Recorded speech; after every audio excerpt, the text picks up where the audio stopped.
It has been 8 years since I've been running Urbanist. Back in 2016, I started this show in order to show people the world. However, I ended up quitting my 9 to 5 job without any savings. So initially, I couldn't travel throughout the world. So Urbanist became a show where I was exploring the world through New York City. My very first live stream was going through Hell's Kitchen back in September 7th, 2016. It was a very fun live stream. It was like a history tour, about 2 hours long. And I remember even some of you who still tune in to this day were watching that live stream long ago. I was a live streamer for a few months before then. And then I decided to go my own way with Urbanist. And I haven't looked back ever since.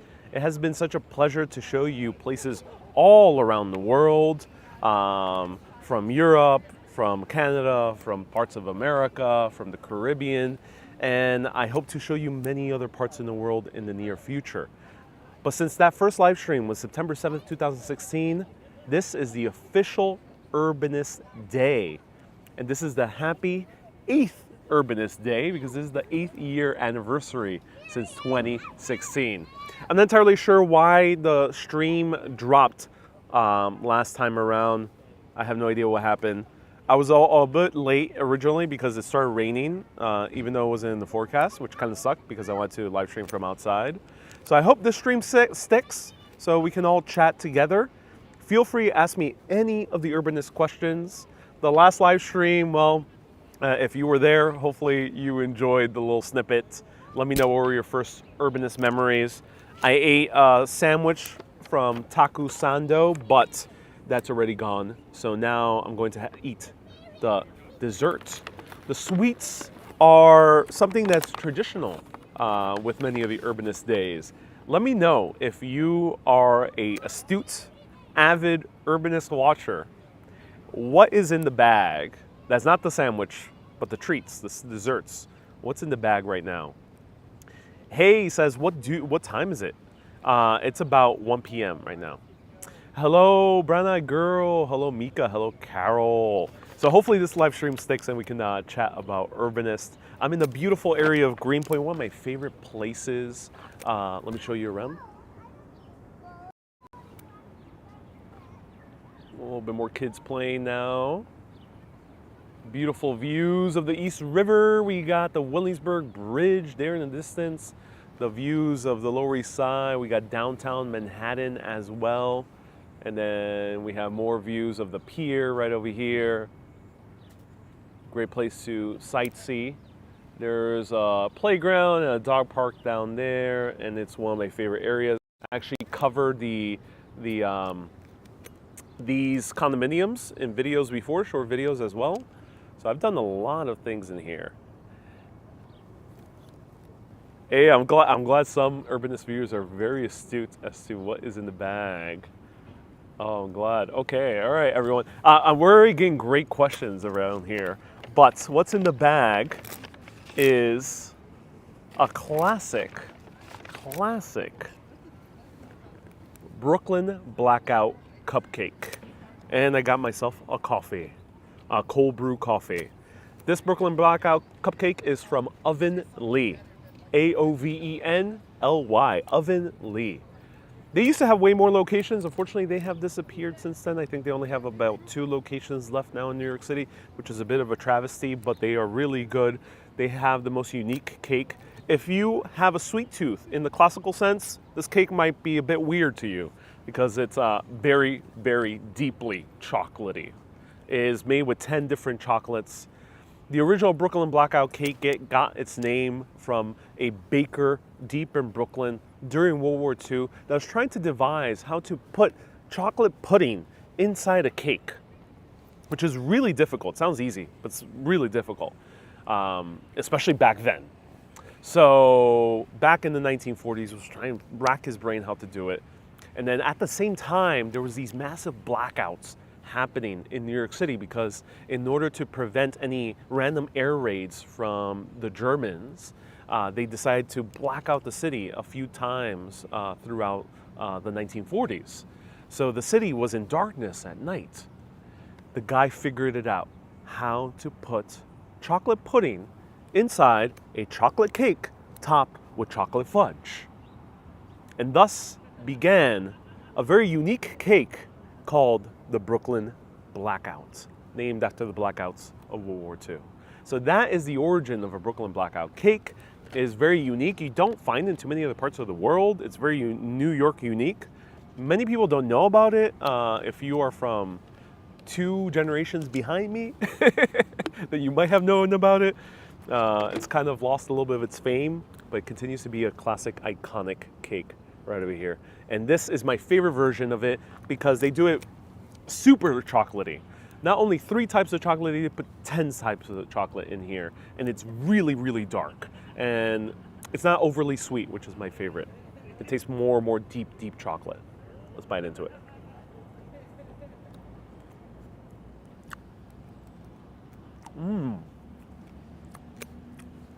Oh, wow. Now that is a cake. With some cold brew, nothing beats it.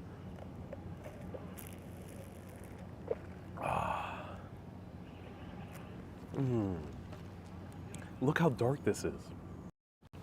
Look how dark this is. This is not the camera. This is not the trick of the camera. That's how dark it is. And it tastes like it. So, Brown Eyed Girl asks, was Urbanist Live always the name? There was another show that can't mention the name between Vox Media, where I worked, and Urbanist. Unfortunately, the reason I can't mention the name is that there was a dispute about the name, which sucked.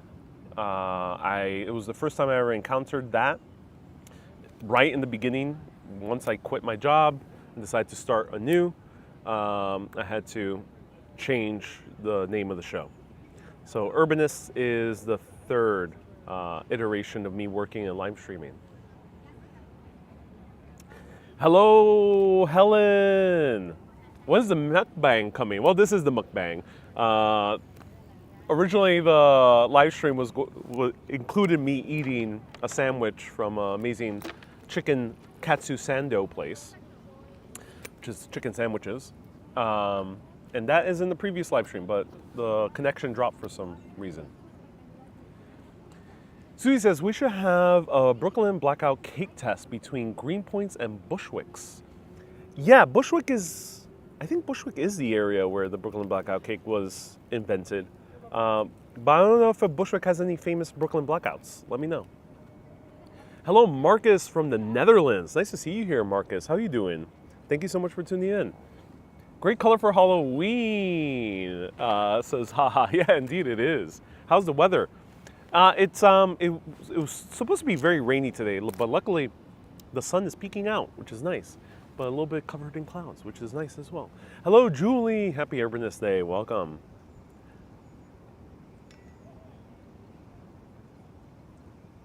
Mika says, "Ooh, thank God the live stream now works." Brown Girl says, I thought of you when I was having dinner in Park Slope the other evening. I was near Atlantic Avenue, and it just caused me dismay to see all the high rises where there used to be gorgeous buildings in Park Slope. Well, that's fascinating. Yeah. Atlantic Avenue. Oh, I see. Yeah, Atlantic Avenue. I can imagine some buildings were displaced. Marcus, nice to see you here. Marcus says, how are you? I'm doing very well. Happy to celebrate 8 years of doing this show. What do you feel is the biggest difference between Urbanist shows now compared to 8 years ago? Says Daniel. Daniel, Julie says, excellent coffee documentary. Thank you. I want you guys to answer that first. Let me know. Daniel asks a great question. What do you feel is the difference between 8 years ago and now? And then I'll give you my answer. But I want your answers first as I bite into another piece of this cake.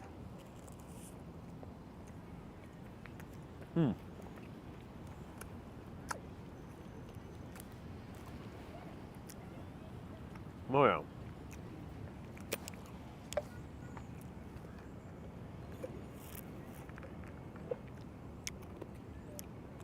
Bahar says, I started loving YouTube with your Urbanist channel. Thank you so much.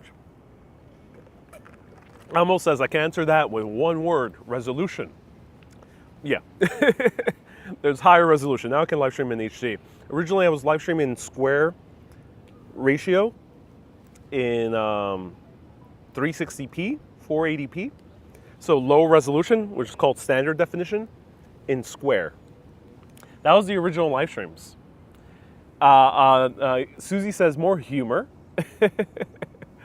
That is true. I started loosening up on camera in terms of humor about.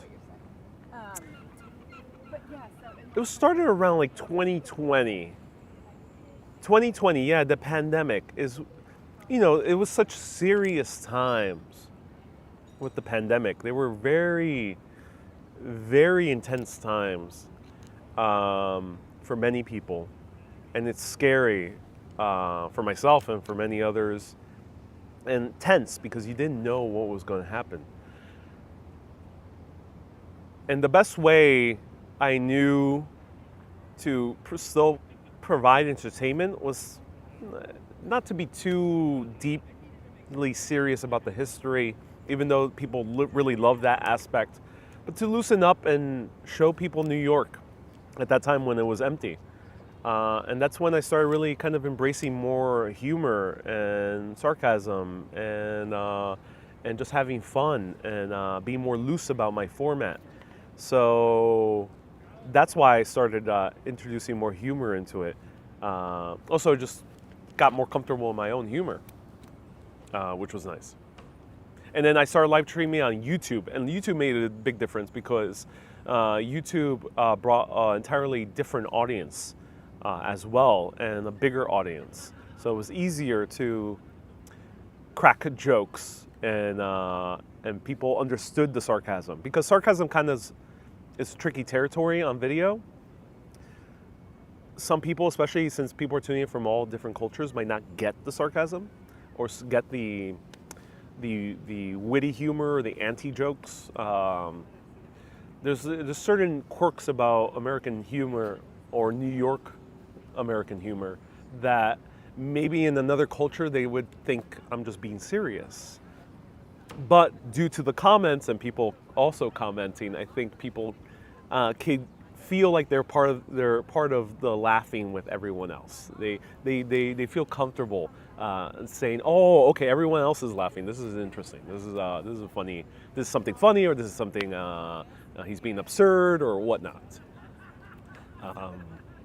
You've done even more physical comedy, which caught my attention, says Susie. Oh, wow, really? Okay.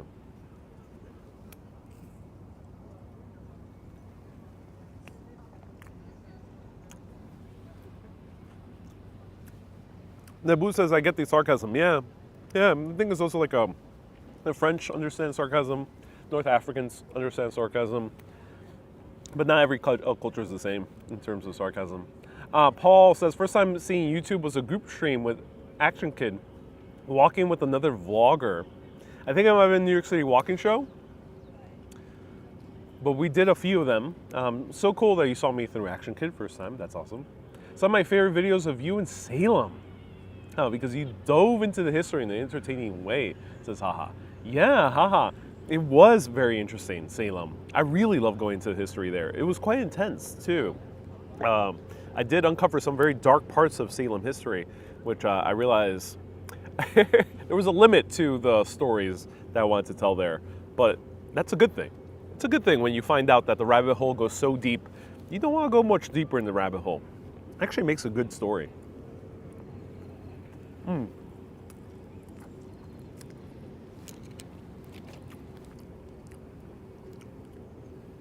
That was a great cake.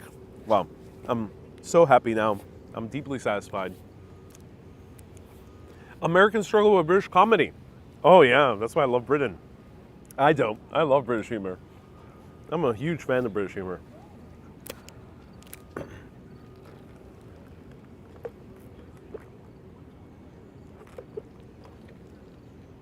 A French fry in Paris was good. He's been quiet for a year now. Yeah, and someone else mentioned used to do more NYC back in 8 years ago. So the reason Urbanist was always intended to be a international series. I wanted to travel the world. I quit my 9-to-5 job. There were very lovely people, so I have no personal qualms with anyone in my old job. I disclaim that because just to note that creative differences doesn't always mean personal differences. So, in my old job at Curbed, at Vox Media, I was doing live streams, and they were very successful. My first live stream on camera ended up getting 47,000 views around there. My second live stream was like 63,000. We were getting a lot of views, And then after a stint of very successful live streams, my manager unfortunately calls me in, who again, no personal qualms, very nice person, but she called me in and saying, Ariel, we don't want you on camera anymore. We prefer that you feature the experts, which is, in our case, it was the journalists, the editors, the writers. And it sucked. It sucked to hear that because I understood why, of course, logically, but I disagreed. I thought to myself, no, I'm actually pretty good at this. It's very evident by the views that we're getting. So then I did one live stream, and it happened to be the day of my birthday. That was slated to do this live stream without me hosting in it. I was turning 28 years old, and I do this live stream just walking around Brooklyn Heights with a amazing writer, editor, Amy Platt, and she's the only one on camera. I'm not saying anything on camera, only answering a few questions on the live stream, but it was all her. And for context, this woman, she's a great writer. She never wanted to be on camera. She doesn't care to be on camera. It's not her thing. So she was kind of pushed into it. And at the end of this live stream, we explored Brooklyn Heights. It's okay. The live stream gets 2,000 or 3,000 views. And she says to me, Ariel, why didn't you join me? Because she didn't know what the meeting happened with my manager before then. And I told her, like, hey, you just don't want me on camera anymore. And she was so saddened by that. And at that moment, I thought to myself, after a few more creative differences, I thought to myself, oh, I can't be here anymore. I have to do this on my own. I feel so passionate about making live video that I had to go out on my own. So I quit without any savings. So I started a travel channel, a travel show, where I didn't have any money to travel. So the first year, I, in essence, traveled throughout New York City. And luckily, I did live in New York City. It was prime for live streaming. There's so many walking opportunities here in the city. There's so many different neighborhoods, styles of neighborhoods, different histories, different ethnicities, different aesthetics, parks, dense neighborhoods, residential neighborhoods, waterfront areas, beach areas. It's just a massive variety of things here in New York City alone. But luckily, I did get my first international trip in August of 2017, when the most unlikeliest of countries called up and said, hey, we would like to invite you. And that was Helsinki, Finland. And I've actually always wanted to go to Finland, so I was ecstatic to be invited by Finland to go and live stream there. And the reason I was ecstatic to go to Finland is because my uncle, who passed way before I started Urbanist, he was a military man, and he was sent over to Finland. And I remember seeing photos of him in Helsinki and asking him about Finland. He didn't have much to say because Finland, is a very interesting city, but it's not the same allure as Paris or Rome. But I was like, oh wow, you went to this random city so far up north. I want to go there too. And I managed to go, which was very nice. Brown Girl says, sorry, but you cannot keep a creative person down from creating in any shape, way, or form. Yes. Hello, Mika. Miss Love says, people are schooled in a certain discipline. Do not enjoy seeing someone coming with a natural talent. It's threatening.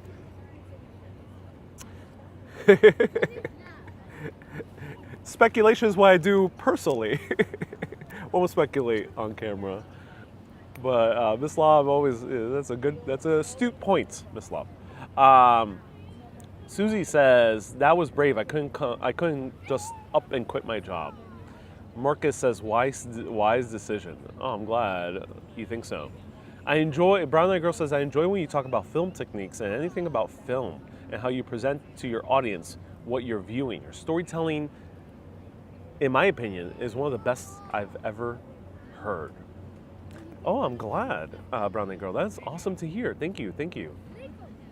What has been your most eye-opening experience in Urbanist? My most eye-opening experience. My most eye-opening experience ever.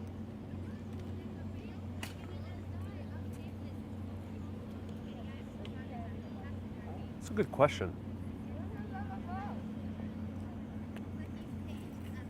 It was definitely like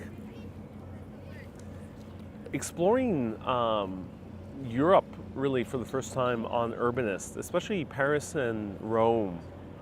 It was so stunning to see. Well, I grew up in New York City. It felt normal to me in New York.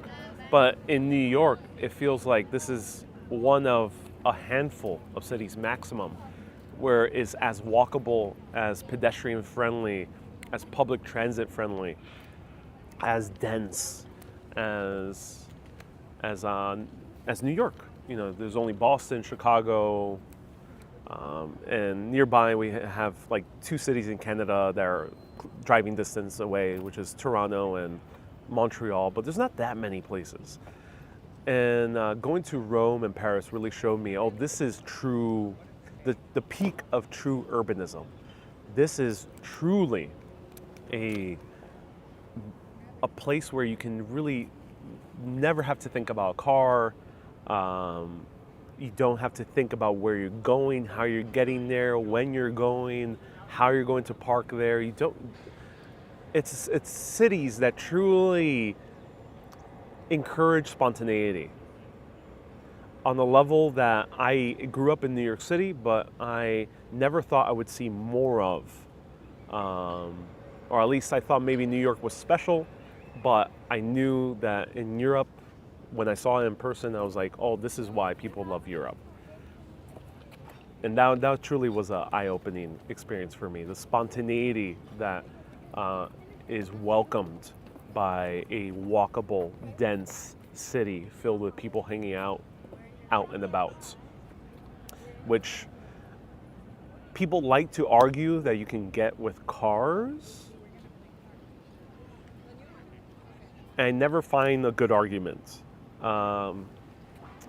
Because with a car, the spontaneity is limited. You don't meet as many random people. You can't just walk into this random restaurant. You can maybe stop by a random restaurant and park, but then that's your day, that's your night. You can't even restaurant hop. You can't bar hop. You can't pop into a random show. People playing jazz or some type of music. You can't see the random busker on the street. You can't decide, okay, I'm going to go into the middle of the city to One World Trade Center and then go down to the beach at Ferry Walkaway and then go have dinner at a fancy restaurant, eating Italian food, and then go finish watching jazz. You can't do that on a car. You could do maybe two of those, maybe one of those. But you can't do all five. And I think that's the beauty of cities. And going to Europe for the first time in 2019 on video was the part where it clicked for me. My friend is loving Cape Cod and surrounding areas. I mean, there's a lot of beautiful areas, but I think cities are beautiful for this specific reason. They encourage spontaneity on a level that no other place built by humans does. not the suburbs, not rural areas, not in national park. I think cities truly have the highest level of spontaneity. A dense, walkable city, that is. Where's my car? What's the challenge working for yourself, says Almo? It's a lot of benefits, actually. Way more benefits than challenges. I would say the challenge of working by myself is... At first, it was just money. It was just having enough funds to do anything. Because I had to do everything I had to make money, I had to grow my audience, because the audience, the size of the audience is directly related to the amount of sponsorships I can get. And then I had to think about creative projects. So I didn't always want to be just pure business. So I wanted to make documentaries, I wanted to make vlogs, I wanted to make interesting live streams that wouldn't necessarily get a massive audience. I wanted to do a bunch of things. So I had to do all those things at the same time. That was the challenge. Nowadays, I would say the other challenge is that's still a challenge because I still want to do bigger, more awesome projects. But the other challenge is time. I don't have enough time to do all these things as much as I would want to. Like I want to live stream a lot more, but for me, I feel like I'm best when I'm live streaming from a place I don't fully know yet, or I'm so eager to experience and to explore. Because I've done so many live streams in New York that, to me, it's not as interesting as it was 8 years ago. So that's why I'm very eager to travel very soon. And that's when I really thrive on live streaming personally. And I think it's good to know thyself when it comes to if you're in entertainment, because if you're an entertainer, a vlogger, a filmmaker, if you know what you really like, it'll come across on camera. You will feel the joy, the excitement, the passion for exploring something new. Marcus says, do you have any assistants helping you? Yes, I have an editor and videographer, Maria Epida Querido from Greece. And then I also have a colorist, illustrator, Katerina Kaku. And then I've worked here in New York recently with my friend Emma Carrero. She did additional photography for the coffee documentary. So I've had a few people to work with. And I worked with G. Gatto. She helped me do a lot of short videos. She helped me do the Christmas documentary. So I've had the benefit of working with very cool people. Maria is definitely the person I work with a lot. New York is quite walkable, but I get the feeling that the average New Yorker has tunnel vision. Yes, because I think if you were to make a scale of spontaneity, the ability to be spontaneous in a city, which I think is a worthy thing to study, I would say New York is not as high as Rome, Paris, or London, actually. So I think New York still encourages you to get from A to B still. So even if you're commuting by train, people are generally going from work to home. I have certain New Yorker friends that live in certain areas that would not go to the opposite side of the city. So I have friends in the middle of Queens that would not go to Inwood, New York, or to like Washington Heights. I have friends who are in Williamsburg, Brooklyn, that would not go and meet me in Yorkville. I have friends who are in the Bronx who would not meet me in Bushwick. So I think New Yorkers sometimes stick to their own little area. to their own detriment. This happens basically in any city, but I think it happens in New York a little bit more than it does in these few European cities that I mentioned. Veronique says, I really love your coffee documentary. I'm so glad you do. That's awesome to hear. Okay, feel free to ask me more questions about Urbanist and let me know if you want to go for a walk. I'm happy to show you a little bit more around here in beautiful Greenpoint, Brooklyn. Daryl says, Ariel and Action Kid are the best live streamers and videographers in the world. Thank you so much. I appreciate that, Daryl. Thank you so much. Happy to be in Action Kid's company. Susie says, that's true. I stick to North Williamsburg. Yeah, I think many New Yorkers are guilty of that, including myself. You know, it's because I do it for a job, but luckily the job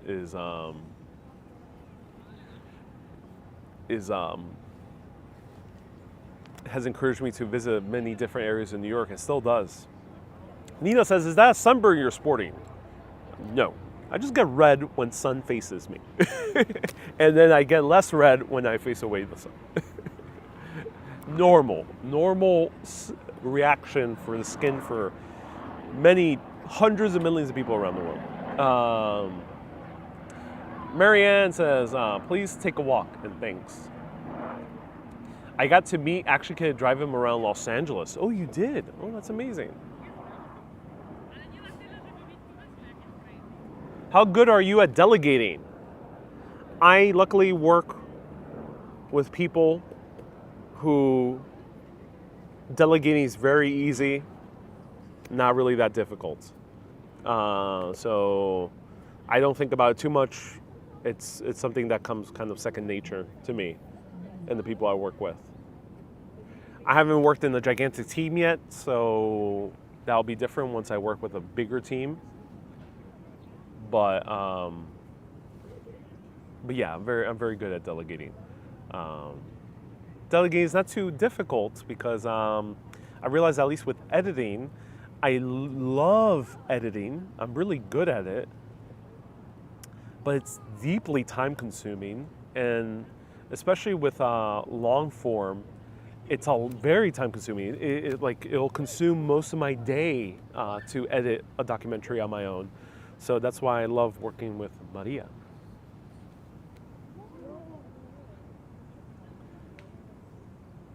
I want to know about how you plan a budget for your filming. Currently, I don't plan budgets. If I'm working with someone, I will propose a budget. And then generally those budgets are enough for filming everything. I haven't come across a instance where I needed more money to complete a project.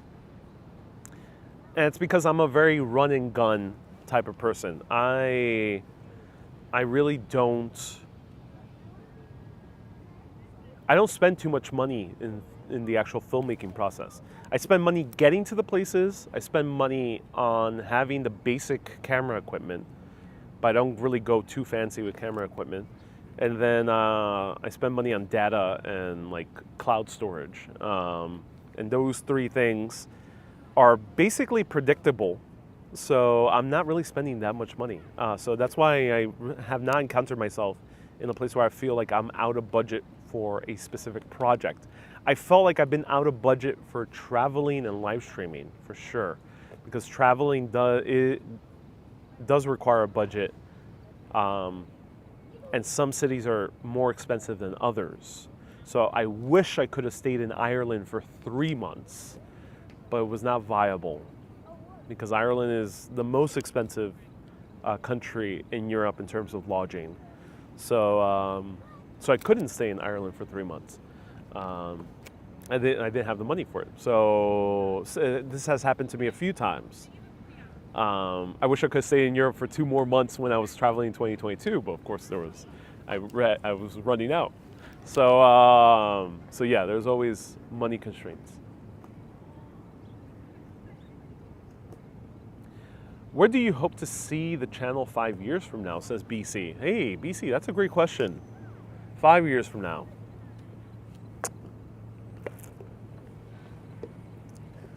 I envision myself live streaming, continually live streaming, but in spurts, as I do nowadays. I really like this style of live streaming. I know some of you really love live streamers who are very consistent. And now the bigger live streamers are very consistent. They live stream every day, 6 days a week or 7 days a week, and they live stream for hours. I don't envision myself being that type of live streamer, but I do love going to specific areas of the world and live streaming in spurts.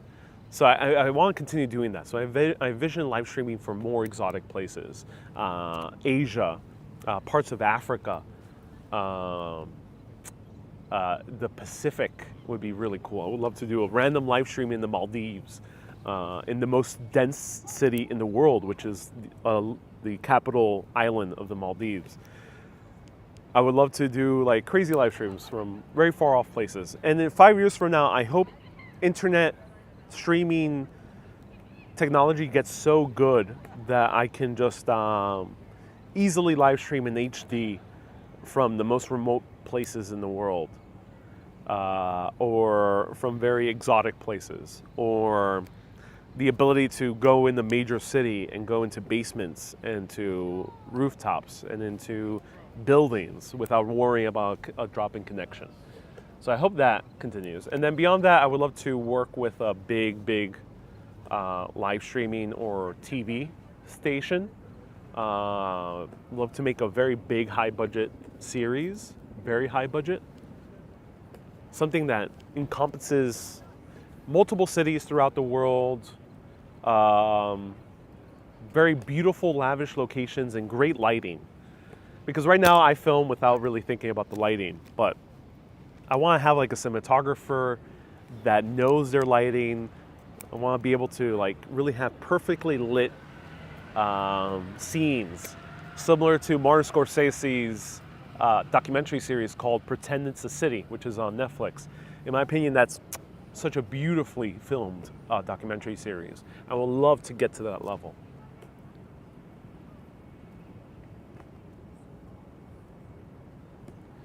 Donald says, happy anniversary. Thank you so much, Donald. I appreciate that.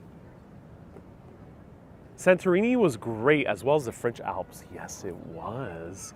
It really was. Ron, thank you so much for tuning in, Ron. Is this the same Ron? Ron R. Did you change your name, or is this a different Ron?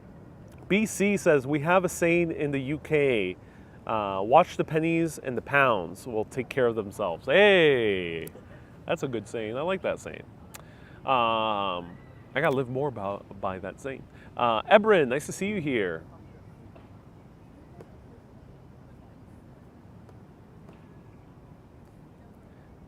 Let's see what Ebrin asked. Sometimes I gotta scroll back.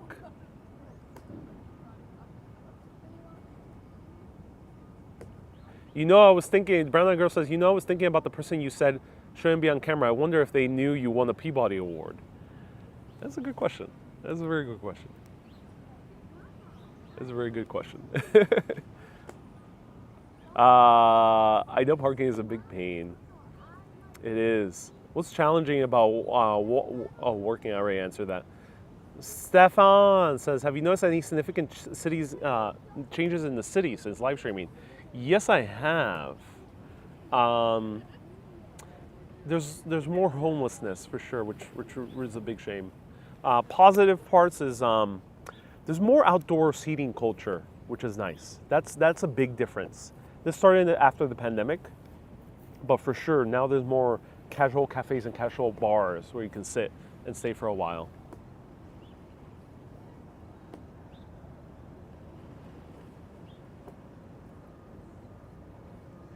Brett says, you did one of the best live streams from top of the French Alps. I was impressed. Yes, I was impressed too. I did not think I would have live streaming cell phone reception up on top of the French Alps. And I did. And it was mind-blowing. And I think for sure, I would love for anyone to name me anyone else, but I think I am the one pushing the limits on travel live streaming. Some people have done like road trips, which is awesome, but I think I'm either the only one or one of the very few people who have really live streamed from really far out places, on top of the Alps.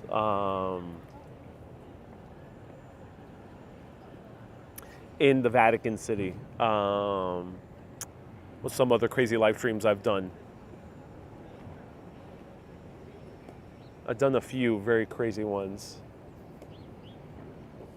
In El Yunque in Puerto Rico, which is the rainforest.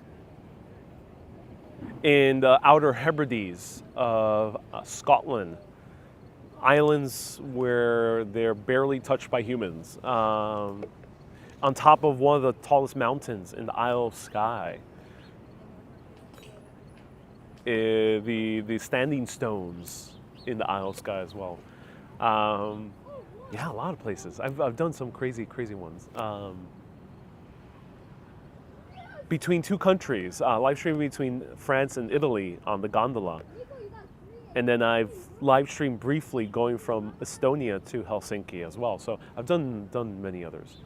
You're so relaxed wherever you go around the world, says Beach Bum. Well, I've been to places where I generally feel relaxed in already. So I haven't really pushed my own limits in terms of traveling.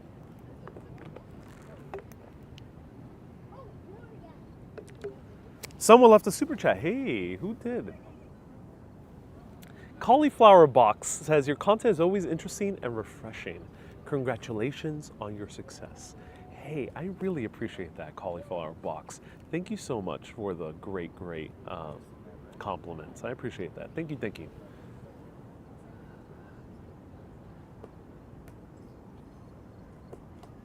You seem very content with your work-life balance. I am very, very content with my work-life balance. I am very blessed, and it is a privilege for sure. And I use that privilege. I think my contentedness, my ease with my lifestyle has provided me with the opportunity to make videos which bring other people ease and the contentedness in their own lives. I think as a filmmaker, as a storyteller, you can really tell whatever story you want to. But if you want to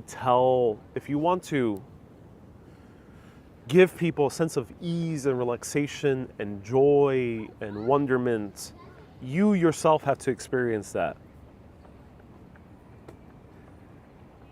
Because that's my prerogative. Is not, I don't want to, do the live streaming internet content equivalent of a thriller or drama-filled live streams that you see. There's some live streamers here in New York, for example, very deeply based on drama, on pushing the envelope, on provocation. You have other live streamers that are very hustling for money and hustling for businesses. You have quite a wide variety of people live streaming out there and making content. I don't want to give that vibe. I don't want you to feel like you need to hustle in your life. I don't want you to feel anxiety or feel like fascinated by some drama. I want you to feel relaxed and at ease and have a perk in your step as you're walking virtually through these places. So that's my prerogative, and I live that way, so I can show it on live streaming. So I myself don't plan too much when I'm traveling around, or even my own work. I don't over plan. I take my time. If I see something interesting or fun to do, I'll do it in my personal life and on my videos. So, and then I don't stress out if I'm not doing something every single day, because I know breaks are needed. You have to live life in order to show people a good life in terms of videos. So yeah, for sure. Thank you so much for that astute observation. Any tips for becoming more comfortable on camera? Ooh, that's a good question. Let me finish drinking this water, and then we're gonna walk around. Ah, wait, I still have one more cupcake. I'm gonna bite into this cupcake. So I bought another cupcake, and this is their seasonal cupcake from Ovenly. It's already getting melted because of all the sunlight and the humidity. But I'm excited to try this out. There we go. This is like a apple, pumpkin, cheese combination. I don't know, but it is very fall. Let's try this out.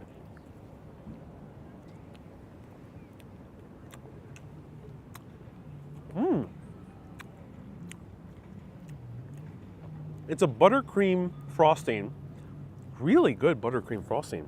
Wow, it has an apple taste to it. Great moist carrot cake with that little bit of that kind of cardamom kick to it.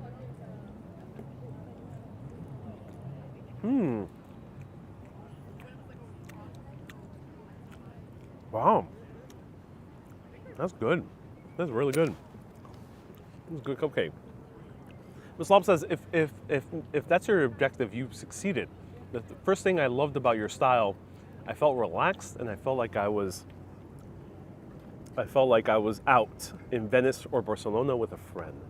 Yeah, Ms. Lob, that is my intention. I'm so glad it has come out. Gary is still waiting for me to blow out candles during a live stream. Barbara says, I'm hooked into you for some years ago, and you did a walking tour in Lower Manhattan, my neighborhood. I was so devoted ever since. Lucky number 8, congratulations. Hey, I'm so glad. This may be too personal, but are you able to make passive income from your content? Susie, yes, the platform where that's the easiest, and I'm so grateful, is YouTube. That's why I take YouTube very, very seriously. YouTube is the only platform where I make a good, consistent, passive income. It's not the case. Facebook is up and down. Sometimes I make very good money. Sometimes I make almost nothing.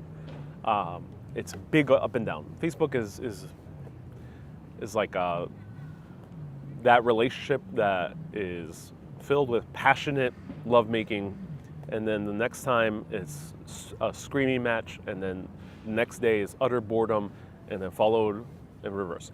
So that is Facebook. Facebook is a very, very tricky platform. TikTok, I almost make nothing directly from TikTok. And then Instagram, 0. Or very, very little.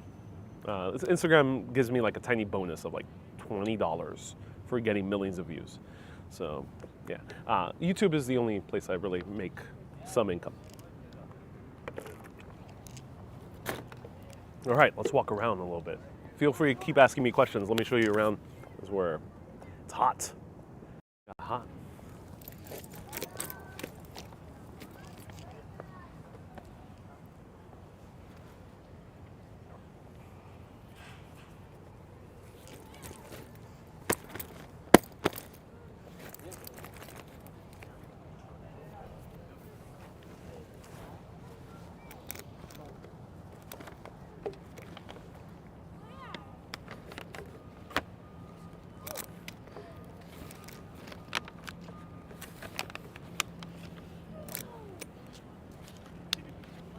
Look at the boat, Mom.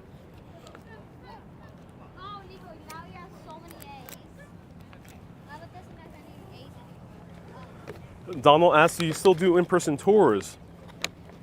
No, I don't publicly offer in-person tours anymore. I've accepted very few private clients just because they've booked before, but no, I don't currently offer any in-person tours. All right, let's chug this.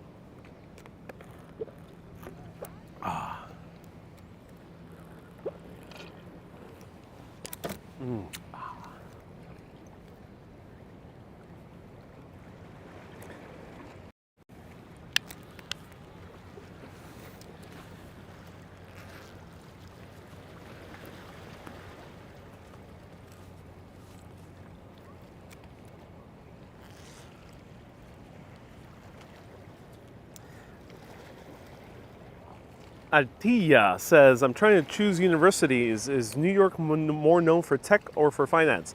New York, you can definitely study anything you would like.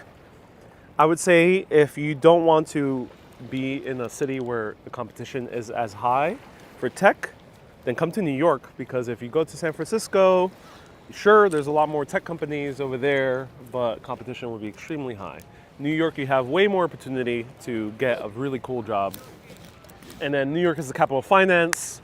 If you want to go into finance, New York is the place. But yeah, go to New York nonetheless. Don't bother going to any other place in the US.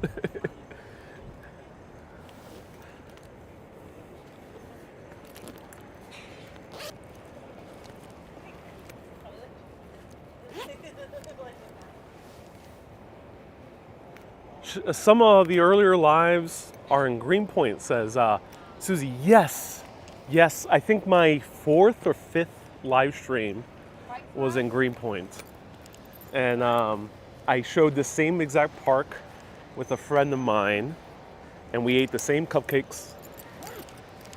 And that was a lot of fun. My favorite moment was in the harbor of Hanya Creek, and the guitar player and singer performed, says Maurice. Hey, yeah. That was such a sweet moment as well. The beaches of Naxos was also awesome.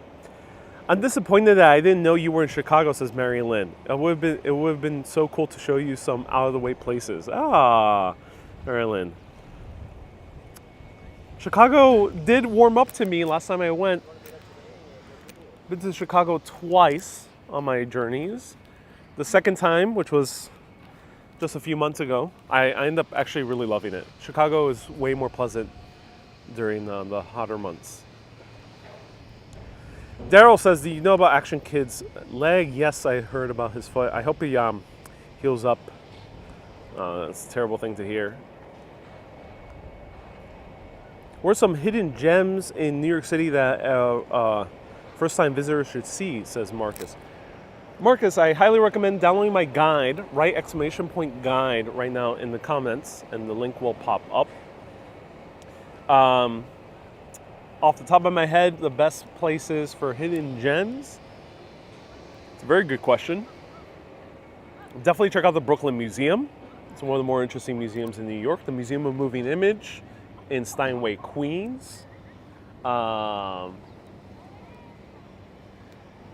You can also go to, where else one should go? Take the New York City Ferry system, which we're going to see passing by, if you want to get a cheap but very fun exploration of New York City without going on those circle sightseeing tours, which are also good, but you'll spend a fraction of the price.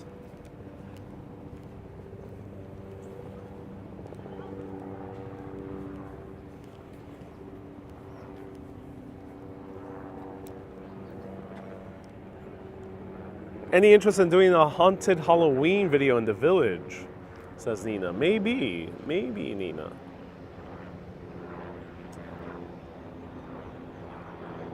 MZ says again, from last live stream, your videos helped lift me up. Hey, when I was caring for my mom, thank you. I've been watching for maybe 4 years. Oh man, that's amazing that you've been watching for 4 years. Thank you so much. I'm so glad I was able to lift you up.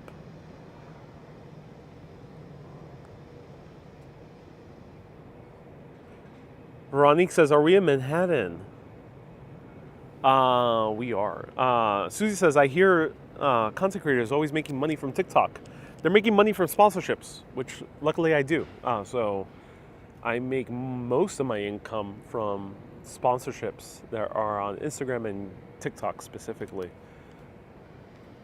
Many sponsors do not care about YouTube or Facebook. But ironically, I make most of my direct passive income from YouTube. So that's how it works. So when you hear about TikTokers making tons of money on TikTok, they are exaggerating. I'm under the suspicion that TikTok does pay creators to talk about the amount of money that they are making from the platform directly. but most of the time they are referring to sponsorships, to partnerships. Susie says, it reminds me of when I was watching with my mom. She was a fan too. Oh, I'm so glad she was. That's awesome to hear. So it's cool seeing my live streams from 8 years ago because it's truly a historic record. If you see the Greenpoint one, you'll notice that these buildings weren't around back then.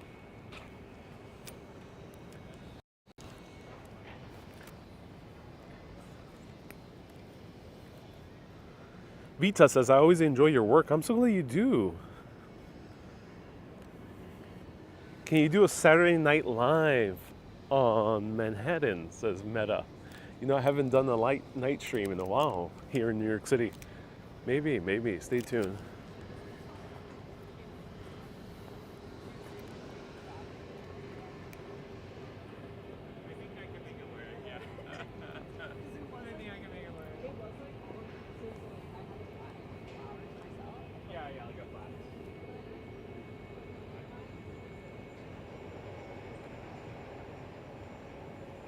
Marilyn says, I've been watching for 4 years too, also because my dad was in the hospital after a terrible fall. Oh, well, I'm glad you're enjoying these live streams. I believe it was last summer you took us on the ferry crossing during sunset. Ebron, yeah, I've been doing ferry videos. Like, this is one of my favorite ways to make videos in New York City, is the ferry system. I started really doing started doing the ferry back when I started Urbanist. 2016. I think 2017 was my first ferry video, but I've been hooked on them ever since.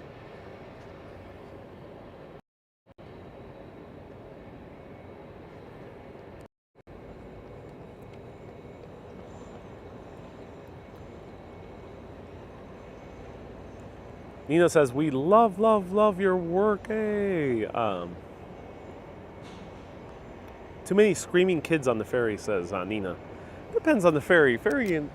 On the weekends, maybe, going to the beach, but otherwise the ferry's filled with a lot of commuters. People just going to work. Nebu says, I especially enjoyed your France video. You really caught the France. Yeah. It took me a while to really get feeling French culture, but I'm glad I did because at that 4-month trip in 2022, nearly 2 of those months were in France, and I really started catching that vibe, that French vibe, and I really do enjoy the French lifestyle. You know, it was still a bit tricky to meet French people, but I was starting to get the hang of things. So I think if I spend more time in France, I would really enjoy life over there. So yeah, I'm glad you did. That's happened to me in a few countries. So I'm glad. Anyone feel free to ask me anything about Urbanist. Let's walk over to the ferry stop. Let's see what it is. Benoit says, I hope you visit France soon. Well, I hope to go back to France as well. I really love France. The lights during the ferry crossings are spectacular. Indeed they are. Marilyn says, my favorite was when you went to Bryant Park in the winter. It was dark, cold, and you seemed cozy. Oh, yeah, I went to Bryant Park many times during winter streams. But I think you might be referring to one particular live stream where I was live streaming during a snowstorm and Bryant Park was empty.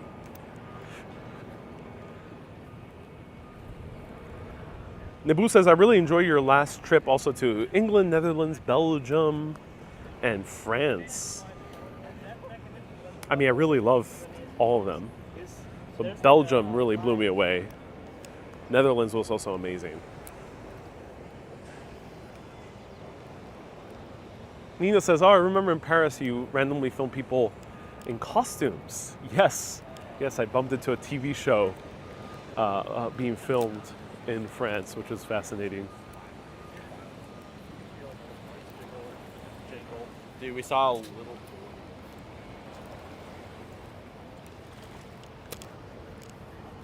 All right, everyone, feel free to ask me any questions about Urbanist. Hey, my so-called retirement says, discovered you in January 2021. When I saw, it was the first time I saw Walking Commuter. Oh, I'm so glad you did.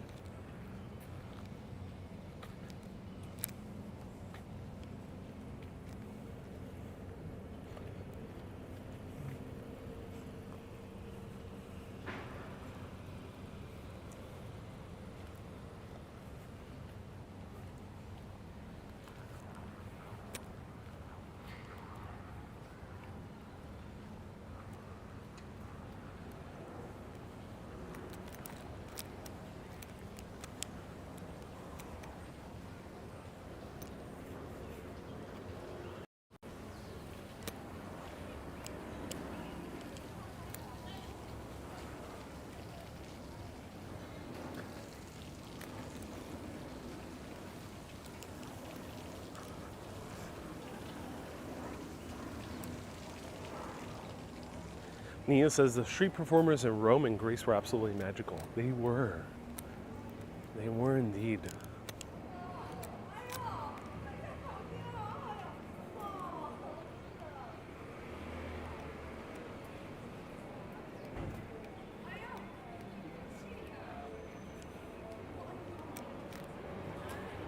Hey, Brett says, any plans for the Urbanist coffee shops? I still want to build one. I haven't come across the opportunity yet, but I still want to build one.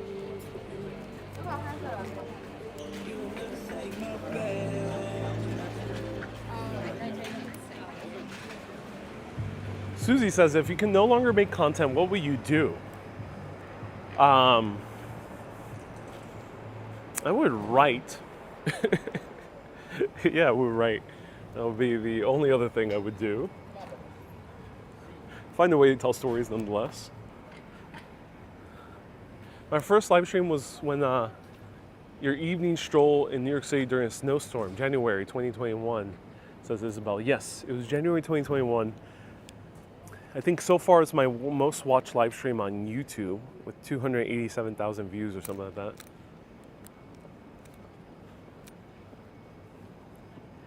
What advice would you give to someone to get to being an urbanist in their own town, says Queen. Queen. Do you mean an urbanist in terms of live streaming or in the truest sense of the word, which means someone who truly knows their city, the ins and outs of their city? So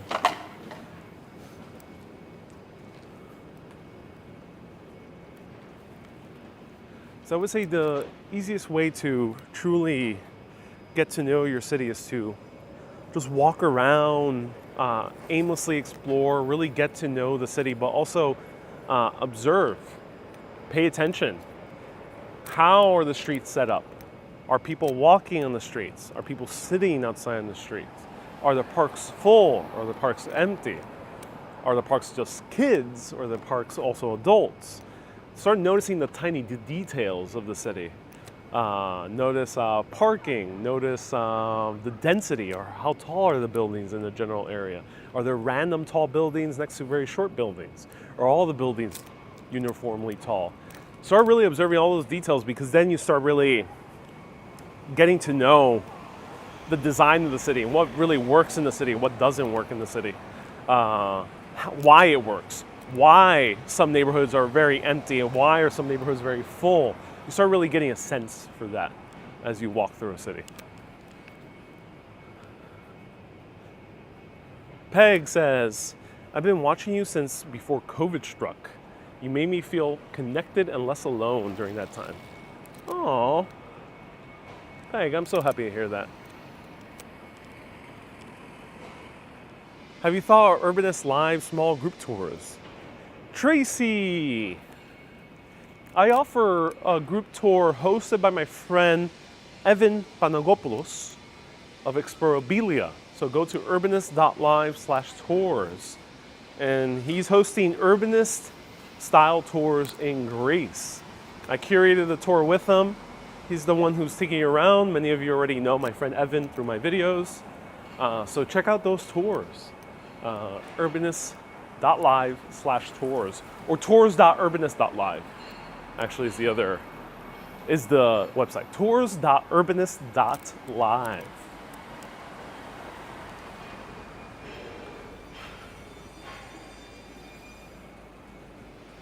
Isabel says, I've been meaning to ask you, what mic do you use? I use the DJI mic. DJI mic, the first version, not the number 2. I use the DJI mic. Very clear, very good mic for sure. Do you get that blue shirt in Belgium? No, I got that blue shirt here in New York City in Bloomingdale's from a company called Rio.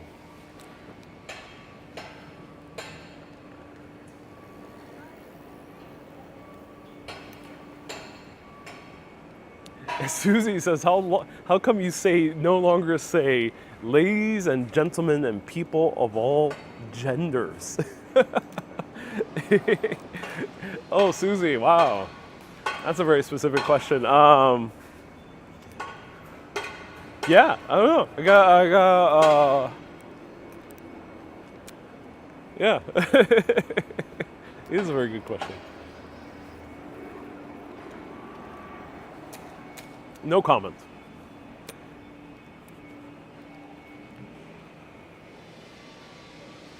Donald says, yes, great collection of shirts. Oh, I'm glad you think I have a great collection of shirts. Cool, I purchased the DJI 5 gimbal last year and loved it.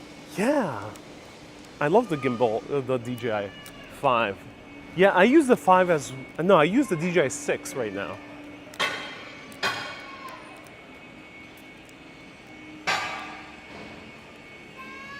Hello from Rocky Point, says Ben Bernacki. Nice to see you here, man. Bob. Sorry, not Ben.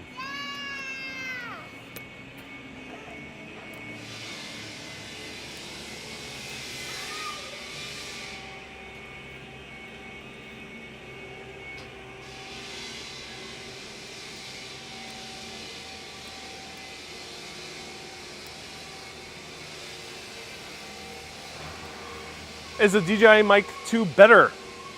Says Marcus. In sound quality, yes, a little bit, but not in build quality. The big downside with the DJI Mic 2 in terms of connecting to the iPhone is that the connection is loose and can easily be disconnected, which is not the case with the DJI Mic 1 because they've made the connection tight enough so it doesn't get loose out of nowhere. Mika says, there's always a crying child in my streams. Always, yes. I think there's crying children just in general in the world.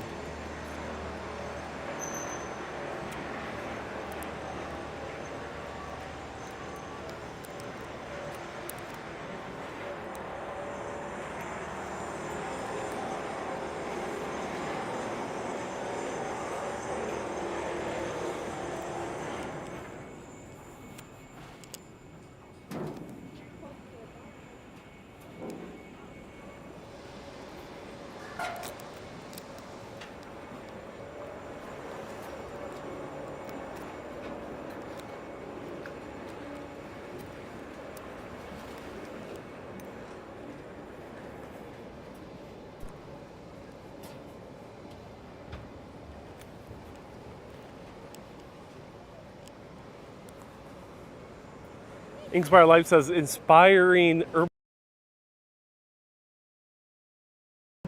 Yeah, my pleasure. Wow, there's a ship here. I haven't seen this one before. Do you think AI has helped the show in any way, says Almo? No, not so much. AI has helped just a little bit in terms of research. It has speed up my research just a bit in some ways.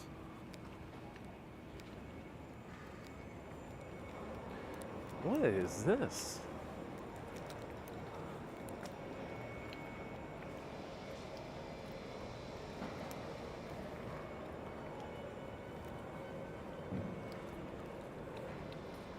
Is going to Japan getting more and more possible in the future?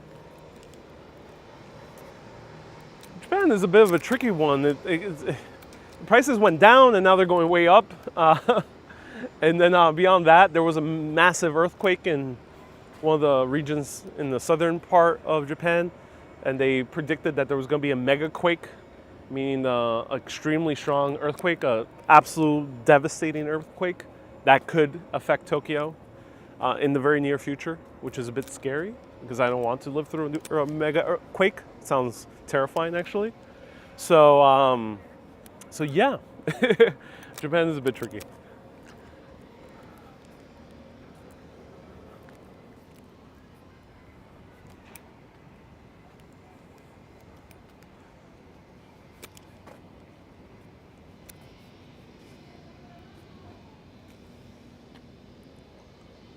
Isabel says that looks like a Hollywood set prop. Yeah, that ship. Yeah.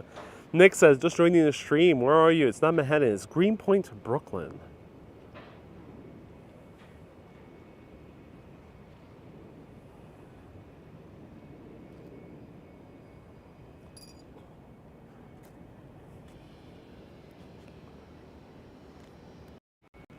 All right.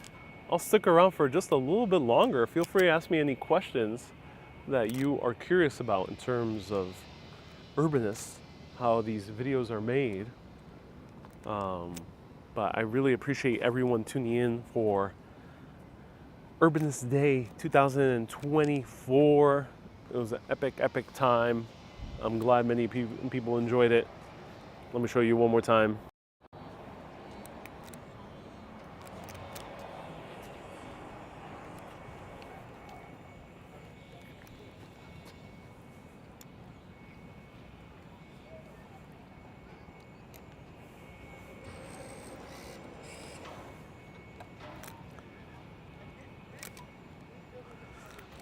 Mika says, how are you celebrating tonight? Ooh, with some good Italian food, wine. Definitely that, with some good company. What made you decide to do this as a career? Says Marilyn. It's a great question, Marilyn. Let's see if the ferry passes soon. If it does, then I'll get on it and write it. What made me choose this as a career? I've always wanted to make movies since the age of 5. This is the earliest I can recall my desire to make film. So I've always wanted to make movies. And then I was a blogger for 6 years, writing on a daily basis on Tumblr, and then later on a blog via my work called Gawker. And I really enjoyed doing that. So I really enjoyed social media. And I just really love cities. It was a very interesting combination. I always loved film, always wanted to make movies, but I also really love cities ever since I was little. I'd be obsessed with SimCity, Roller Coaster Tycoon, Railroad Tycoon games. I would be obsessed with Legos and Lincoln Logs. I would just build a bunch of things. And to me, cities always deeply fascinated me. Every time I would go into Manhattan, I would be so bright-eyed. I'm like, oh my God. I was always obsessed with cities. Ever since then, I was like study geography and go deep into learning about the history of different cities around the world and plan trips as a little kid. And when I found a way to combine those two loves, filmmaking and cities, it was a no-brainer. No-brainer.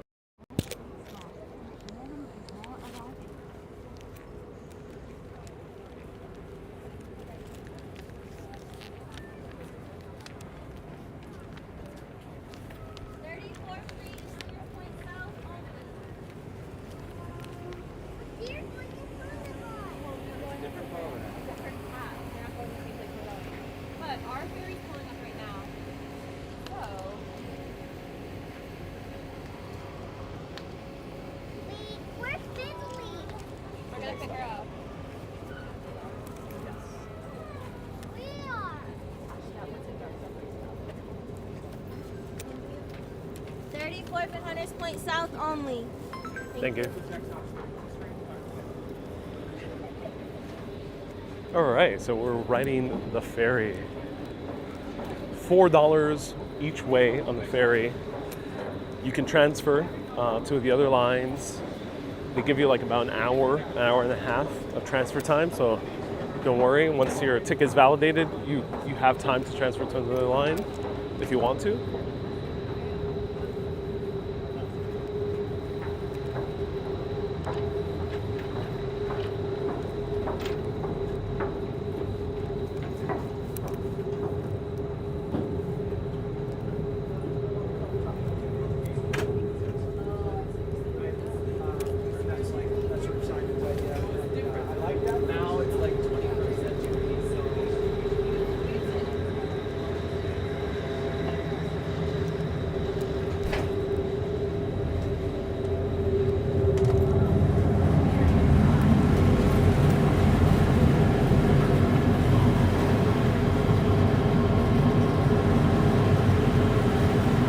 Ebron, nice to see you here, Ebron. Thank you so much for tuning in.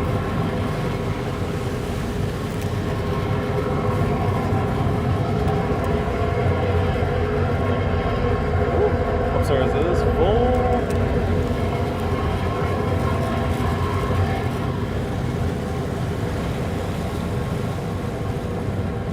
Favorite city of all time, says Inspire Life.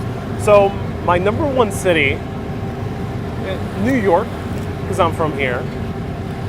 It has changed over the years, but right now my number one city, that's a tough one. The place I feel most comfortable in, the place I can feel like I can live for months is Athens, Greece. But definitely the most beautiful city, the one that is always astonishing and mind-blowing and filled with gorgeous architecture and food and history is Rome. And then I love Paris. London has changed in the past few years, so I'm no longer as much of a fan as I used to be. So I would say Rome, number one, Paris, number two, and then Athens, number three.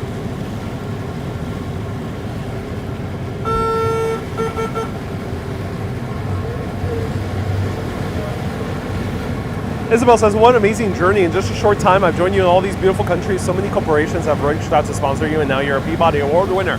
Oh, yes, I am. Thank you so much. I appreciate that. I really, really appreciate that. Yes, I've worked with some very, very cool companies this past year. I've had so much travel, 14 countries in 2024. Let me know, has it felt like 14 countries? 14 countries. This year alone. If we were to count since October 2023, then that number will go even more up. It'll be about 17 countries. 16 countries. 16 countries. So that has been a long time since the last Urbanist day. 16 plus countries.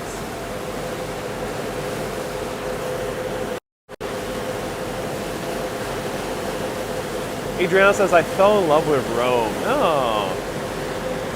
Mika says, I love all your documentaries. Mika, I'm so glad you do.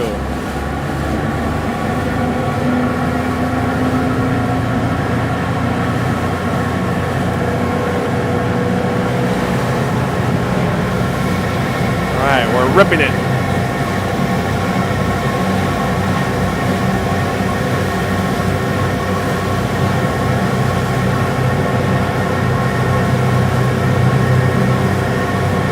Susie says, I still want to see a Las Vegas live stream. I want to go Las Vegas, for sure.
All right, everyone. This was a happy Urbanist day.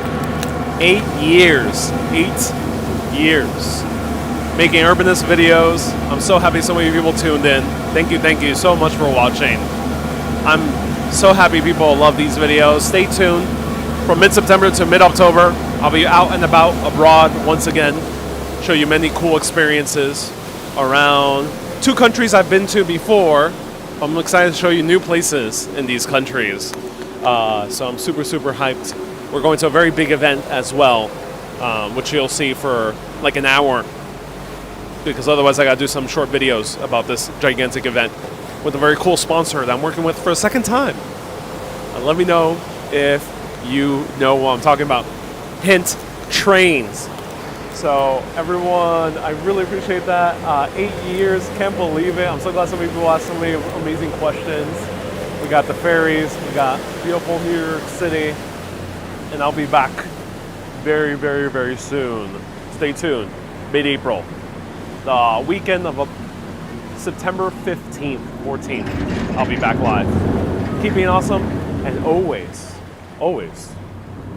keep on exploring. Have a great day, everyone. Bye-bye. Bye-bye.